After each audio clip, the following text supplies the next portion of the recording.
রানী রাসমণি ঘাট শুধু একটি মাছের আড়ত নয়, এটি চট্টগ্রামের অর্থনীতির সঙ্গে গভীরভাবে জড়িত। সরকারের পরিকল্পনা থাকলে এটিকে আরও আধুনিকায়ন ও আন্তর্জাতিক মানের ফিশ হাবে রূপান্তর করা সম্ভব বলে জানিয়েছেন স্থানীয়রা। বর্তমানে বাড়তি এখন আপনার ওই 3 কেজি 38, 40, 42, 5 কেজিটা ওইটা হয়েছে আপনার 28, 26, 30 এর ভিতরে চলতেছে।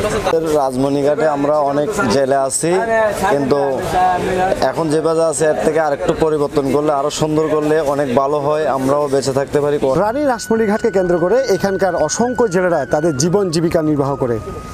সরকারি সহায়তা পেলে এসব জেলেরা তাদের জীবনমান আরও উন্নয়ন করতে পারবে বলে জানিয়েছেন এখানকার জেলেরা।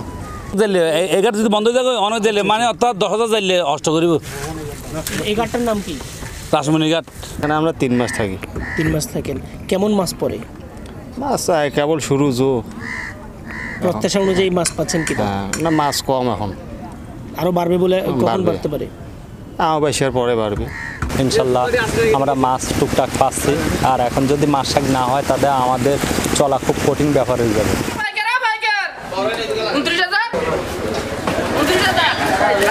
তবে রানী রাসমণি ঘাটে রয়েছে কিছু সংকটও। বরফের স্বল্পতা, ঘাটের জায়গা সংকট আর পর্যাপ্ত টয়লেট ব্যবস্থা না থাকায় ভোগান্তিতে পড়েন এখানকার জেলে ও পাইকাররা। চট্টগ্রামের রানী রাসমণি ঘাট থেকে মোহাম্মদ কামরুল হাসান, দিগন্তের বার্তা 24, চট্টগ্রাম।